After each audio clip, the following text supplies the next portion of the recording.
Assalamualaikum warahmatullahi wabarakatuh. Saya mewakili kelompok 1 ingin mempresentasikan tentang kebutuhan khusus pada permasalahan fisik anak usia kurang dari 21 tahun. Anggota kelompok kami terdiri dari saya sendiri, Sri Susiani, dan yang kedua Ibu Neri, Ibu Nur Hidayah, Ibu Wulandari, Ibu Resti Lestari, Ibu Marta Limos, Ibu Nurlian Iskandar, Ibu Modesta, Ibu Susmaidin, dan Ibu Mustika dan Isi. Baik, lanjut kepada latar belakang. Remaja adalah masa perkembangan yang merupakan masa transisi dari anak-anak menuju dewasa. Anak berkebutuhan khusus atau ABK diartikan sebagai individu-individu yang mempunyai karakteristik yang berbeda dari individu lainnya yang dipandang normal oleh masyarakat pada umumnya. Rumusan masalahnya adalah bahwa apa yang dimaksud dengan anak berkebutuhan khusus, kemudian apa saja jenis-jenis dari anak berkebutuhan khusus, kemudian apa saja faktor penyebab dari anak berkebutuhan khusus. Tujuannya yaitu untuk mengetahui yang dimaksud dengan anak berkebutuhan khusus, kemudian mengetahui jenis-jenis dari anak berkebutuhan khusus, kemudian mengetahui faktor penyebab dari anak berkebutuhan khusus.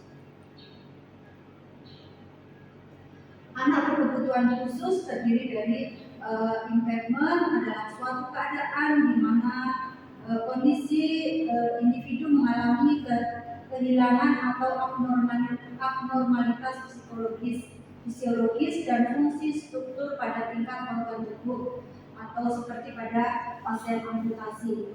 Kemudian disability adalah suatu keadaan di mana individu mengalami kekurangmampuan yang dimungkinkan karena adanya keadaan impairment seperti kecacatan pada organ tubuh.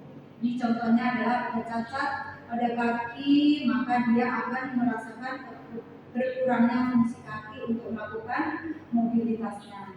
Kemudian selanjutnya adalah handicap adalah suatu keadaan yang dihasilkan dari impairment atau disability yang membatasi atau menghambat pemenuhan paranormal sebagai individu atau bisa diartikan sebagai suatu keadaan di mana individu mengalami ketidakmampuan dalam bersosialisasi dan berinteraksi dengan lingkungan.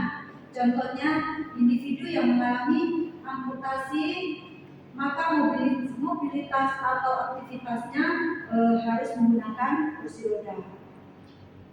Kemudian apa saja jenis-jenis anak yang berkebutuhan khusus? Yang pertama adalah anak dengan gangguan penglihatan atau tunanetra. Ini contohnya adalah buta, kemudian yang kedua adalah low vision atau rendahnya daya penglihatan. Kemudian yang kedua adalah anak dengan gangguan pendengaran atau biasa disebut dengan tunarungu. Terdiri dari ini terbagi dalam beberapa tingkatan. Yang pertama adalah kehilangan kemampuan mendengar antara 30 sampai dengan 54 dB. Penderita hanya memerlukan latihan berbicara dan bantuan mendengarkan secara khusus. Kemudian tingkatan yang kedua adalah kehilangan kemampuan mendengar antara 55 sampai dengan 69 dB. Penderita kadang-kadang memerlukan penempatan secara khusus di dalam kebiasaan sehari-hari, memerlukan latihan berbicara dan latihan berbahasa khusus. Kemudian tingkatan yang ketiga adalah kehilangan kemampuan mendengar antara 70 sampai dengan 89 dB. Penderita dikatakan mengalami ketulian. Ya. Dalam kebiasaan sehari-hari perlu latihan berbicara, kemudian mendengar dan berbahasa, dan perlu pendidikan secara khusus. Tingkat yang keempat adalah kehilangan kemampuan mendengar 90 dB ke atas. Penderita dari tingkat 1 dan 2 dikatakan mengalami ketulian. Dalam kebiasaan sehari-hari, mereka sesekali latihan berbicara, kemudian mendengar, dan memerlukan pelayanan pendidikan secara khusus.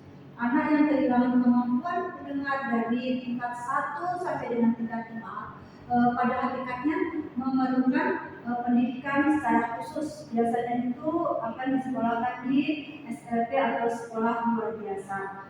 Kemudian anak dengan gangguan mental atau yang ketiga adalah anak dengan gangguan mental atau tunagrahita yang biasa disebut dengan retardasi mental. Itu didefinisikan dalam SDM 4.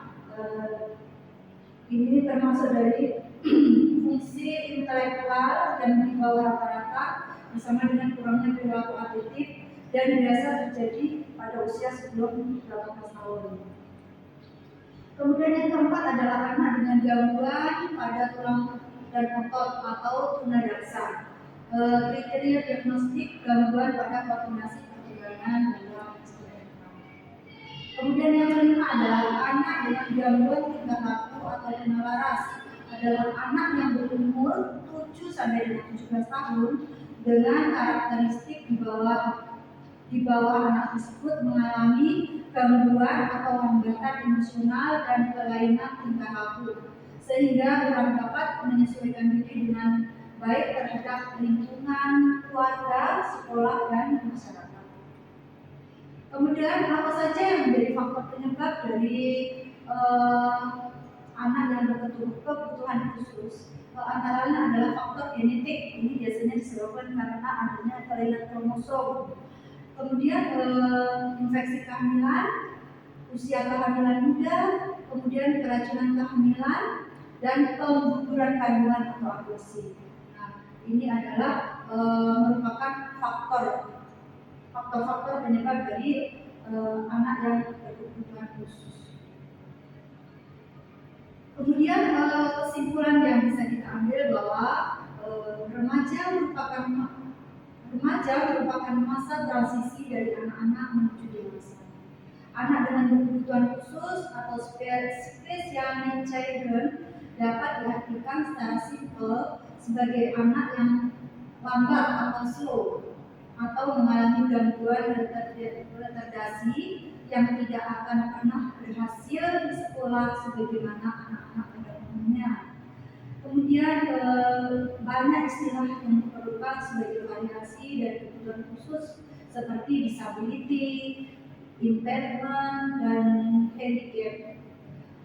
ABK atau anak yang berkebutuhan khusus sebagai anak dengan karakteristik khusus yang berbeda dengan anak pada umumnya tanpa selalu menunjukkan pada ketidakmampuan mental, emosi, dan fisiknya. Demikianlah presentasi dari kelompok 1. Terima kasih atas perhatiannya. Saya akhiri.